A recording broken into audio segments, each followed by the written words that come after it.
How loud is too loud? No such thing. That's pretty much the end of the video. Have a good day. Click like, subscribe. Hit the bell. Thanks for joining us. No, this came up because you were watching a video and reading a little bit over the weekend with whom involved. So I watched a video. First, let me say that you should all go watch this video. It is the coolest thing I've watched in a while as far as just being an interesting conversation between people who know what they're talking about. But it was... Not us. Not us. We're just going to add our 2 cents. It's Jeff McErlain. I hope I'm saying his last name right. I feel like I always say it wrong. Yeah, but anyways, he's an amazing guy. He's played with Robin Ford. He's got a YouTube channel. He's great.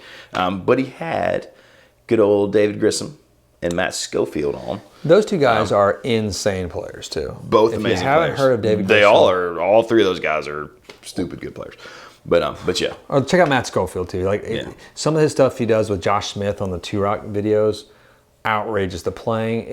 If that doesn't make you want to practice more and then buy a Two Rock, I don't know what will. Continue. Sorry. But anyways, the premise of their discussion was how loud is too loud. And it's interesting to hear three guys who've had, some really good live playing experience, from being a solo blues rock artist to, playing for John Mellencamp and the Dixie Chicks to playing with Robin Ford. Talk about live sound. Yes. And just volume and what's too loud. And it's tricky because, well, it's not tricky. You know where I'm going to fall because I'm a tube amp aficionado. Yeah. I love valves. I love the way they push air. I like the way the different speakers interact with it. I like closed versus open back sounds. I like the real sound of each room is different. If I take the same amp and put it in this room, the studio where we are now, with nice oriental rugs and everything about, so we're comfy, versus a room with hardwood floors, how it bounces differently. Totally different. And I know it reacts differently when it's louder. Of course it does. That's what a tube amp does. It just, and then don't get me wrong, there's a point where it gets so loud, or not loud, so the breakup changes, it does start affecting it, and maybe not for a positive. There's a sweet spot on every amp. But tell me, what was the gist of their conversation? So, they're talking about loudness, and obviously they're going to fall on the side of, hey, for us to play this improvised sort of like blues sort of based music properly, we need our amps at a certain level. Matt Schofield even said, hey, I spend every day trying to make my amp less loud. Like, 'cause I need it to function a certain way, but, he's baffling or he's doing these certain things to try to make the amp. But he's doing that, he's baffling because he has to get to a certain level to where the amp breaks up what he likes. Right. Well, and then, his playing style. Anybody who's played live, who's played rock music, you've done the thing where you look out on the first row or the second row, or there's a bubble around the club where no one will stand in front of you because you're too loud. I always try to pay attention. They said they try to pay attention to that. I think it was Dave Grissom says he's, if anybody in the first row is doing this or, that face where the highs are like cutting their head off, he knows. Okay, got to adjust, got to figure this out. But it really quickly turned into a conversation of when things changed for them. That's what I found fascinating too. Me too. And talking about in that late 90s where suddenly if the sound guy can hear you at all from the stage, then you're too loud. Well, and the part that you were mentioning too, and it's funny in the video, is just when all these sort of younger engineers, and we know them too. We work with some and we love them, but they're new to this and they've done it for a little bit, months to a few years, and that doesn't always equal decades of experience with it. But don't get me wrong, sometimes this new technology is amazing. But that's the issue though. Is the modeling amps have also changed things as well. But I've also had sound guys who, I thought, oh, guy, he's going to think about it the way I do because they're, older guys older than me, and they have adopted this thought process because it's been around for a long time at this point. It's easier. And it's better for the club in some ways. I had an experience the other day. I had my Twilighter with me, right? I wasn't playing. It wasn't my gig, I was just playing guitar for somebody, but it was band.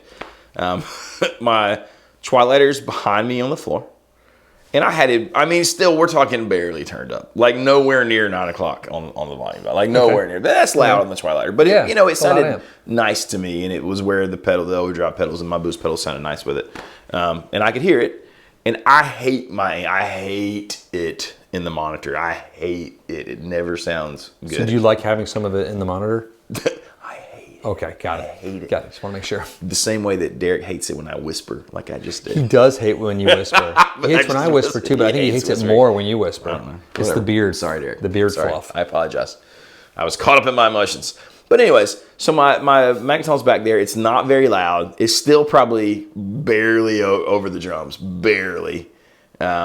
And there's a wall in front of us. Like we're on a stage, there's a wall in front of us. So I knew my amp was going to hit that wall. Well, sound guy says, hey, can you turn your amp down? And I'll give it right back to you in the monitor.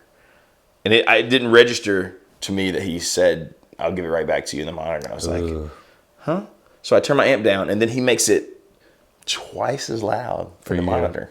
And it sounds so in your face in the monitor. Oh, and I hate that. It's horrible. And I was so happy to hear these guys say this, like these great, amazing guitar players say that when they hear themselves too much live, they don't play as well. And I feel the same way. Like I have to hear myself, obviously, but there is a point where you hear nothing but yourself. Where I feel like that's how I was. But even with vocals, when I'm singing, I like to hear the voices through the house speakers, not the monitors as much. I don't like in-ears. I don't love in-ears. I can deal with them if I have to, but I just like that sort of rock and roll feeling of just like what's pushing out there.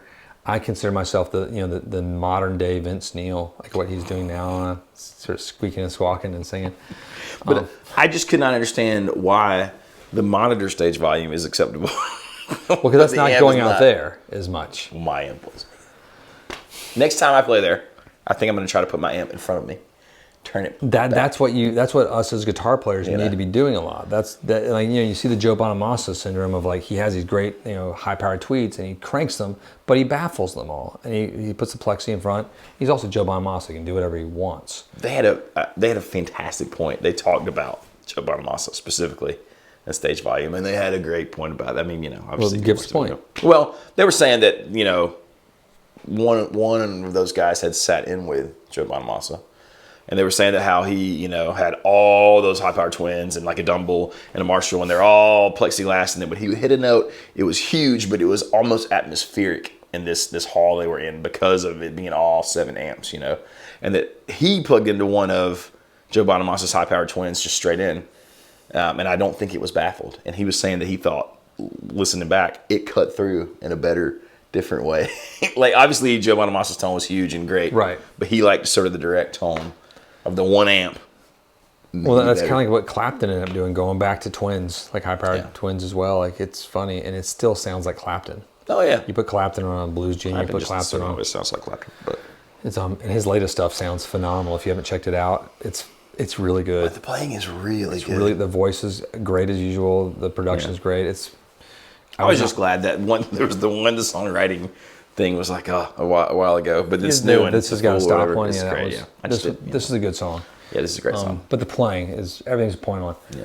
No, it's strange because I was sitting with a friend of mine, Larry. He was down at old Professor Rochelle. We were hanging out this weekend. We're sniping at each other for some reason. I don't know. Just maybe we're both in a special zone. Whatever. Still love my man. He's my best boy. But he's a good dude. But we were playing together, and like he likes to sit in front of his amp, and I like to sit sort of a little cockside. A little bit. Yeah. And he's like, I don't understand why people sit to the side. And like he says, I don't understand why people sit to the side. He's angry when he says it. That's what he does a lot of times. And it's funny. And I'm like, well, I don't know. I like that sort of sound. When I mic amps too, I want to try to emulate that sound of what I like. Of course. Of sort of a little bit of that. I don't like the direct sound. Right in my face. Even like when I have sort of amps on the back wall, and if I play them sitting right in front of them, it's too much for me. So I sit on a side seat out of the direct sphere of their destruction. Well, I've been in live situations a lot where because I'm just the guitar player and the sound guy doesn't want to hear me. And if he hears me, it's over. Turn it off. So I'll set my amp on top of the case. And then it's like coming at me, but I hate it. But sometimes it's the only way to hear. Yeah, I hate the amp up high. Well, it's still better than hearing it from the monitor. Yeah, you're right. You know what I mean? Because that's almost like you're going direct in. It's a weird thing. It just kills it and it puts it through this cone in your face. And it's just yeah. But I prefer it, at my head at least, if that's my only option. But the best way is when it's on the ground. I know it sort of hit me in the legs, but I'm getting the tone. Do you know what I mean? You just have to, and they said this in the video, you just have to be mindful if you're doing that. Don't have the highs up too much and Don't have Like to, while you said that, like my mind, if you saw my face, it sort of went away for a minute because he's like the best way. I was thinking my way, or the highway. I just couldn't get that. I was like, who is that? Oh, it's Limp Bizkit. I was like, yeah, Fred Durst kicks ass. And that's my brain just started doing that from it while you were doing that rant. I'm sorry, I didn't mean to go away. I was just like, who is this band that's in my way or the highway? That's such a. Yeah. No. I mean, again, like we talked about Clapton already. Now let's talk about Limp Bizkit. If you haven't listened to Limp Bizkit ever, they're so much fun. Just the greatest hits. Just like the three songs. Giants, Clapton and Fred Durst. And I mean, their guitar player is a shredder. He's awesome. He is. It's Awesome. like, I mean, like it's their band. And the bass player plays the bass lower than anyone's ever played. Not sonically. I mean, like physically. on the ground, like it's touching the ground. When you see him do his thing, he gets down on his knees and stuff, plays. And you look at Woodstock '99. I know it was a disaster. I know, but still, I mean, those guys, they were the headliners of it. Like, it's just a moment in time. And that boy's a North Carolina boy. It's true. And he makes movies, too. Fred. All true things. Kind of neat. I don't know why I'm so excited about Fred Durst. All of a sudden, you did it, though. It was your fault. You're excited about Fred This Durst is a lot what of the time, to be fair. ADD looks like Well, in a grown man, probably. I'm not diagnosed. I don't do any of that. I'm just going to say it comes around to Fred Durst a lot. It does. This isn't the first time. We haven't listened to him in a while. Maybe today's a Fred Durst day. I've been doing lots of MCR because I'm getting ready It's gearing up. for the concert. That's fair. I'm gearing up, getting pumped to go see some awesome That's Gerard. good. No, it's good. Yeah. And so in the end, is there a happy place, or do we just go back to the whole thing? Listen, whatever you like. I mean, I feel like with valve amps, there is a certain volume that's right. Like it has to be at the point pre-breakup if you're going for that clean tone, or you got to get it up to past 2 or 3. I think the consensus was, a lot of modern sound in the name of having like control and smooth and no stage volume. What happens is they new to your amp, then it gets pumped to the house. This really thin, horrible tone. Most of the audience does not care, though. They don't. But this is the switch. That video you're watching was with people that don't. They don't care about the audience, but their job is to play guitar. Well, I think the people coming to see those guys, and these are the people that I mean, not to sound snobbish, but this is the folks that I like to play for because they are coming to hear the guitar. And I think the consensus of the video was if you were playing, improvisational sort of blues rock music, that you need to, and to be able to have dynamics to make the show good, to make the playing good, you need the amp turned up. I'll throw the Joe Satriani card out there. He does this whole thing with a Sans amp. Not improvising. He improvises a little bit. He does. He does. He plays the same. You know what I mean? Well, but his solos are improvised.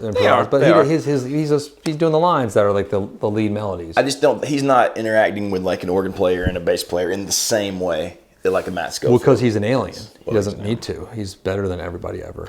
And I've heard him say before, like in another interesting point, I've heard him say that he feels like because he's playing instrumental music all night, that the guitar needs to hit in a different way. That where like if you're playing in a rock band and you want to hit hard for this like 16 bar solo, you can have a little bit more tear your head off, but that he feels like that is grating on the audience. And I think that's smart for him. Yeah. That's knowing your audience and knowing what you do, right? And then there's Eric Johnson, the tone monster. He was like notorious for like he would say like he can tell the different sound of a battery in his pedals. And I think Eric Johnson can, because he is like the Chuck Norris of guitar. Whatever he's doing works for him. So hey, keep that should be, because he's like MacGyver too, because he had the MacGyver haircut back in that sort of like 80s crowning moments, and the mullet with like the Sergeant Pepper's outfit. It was kind of fantastic. And then what he was playing the SG. And what I think is hilarious is when people like will see Eric Johnson playing live, or like see a video and like if let's say a note's not perfect, which is pretty much always is, but if he misses one, they're like, he's really losing it. I'm like, he's playing 1,000 notes per minute. There's no losing. I wish I could play like just 1/10 of that. It's God. I just, and like his chordal knowledge alone and how he can use them. And not like in a theoretical way. I don't care about that. I care about practice and practicality. What he does is fantastic. And I've seen him live a few times. And every time it just sort of blows you away. Oh, yeah.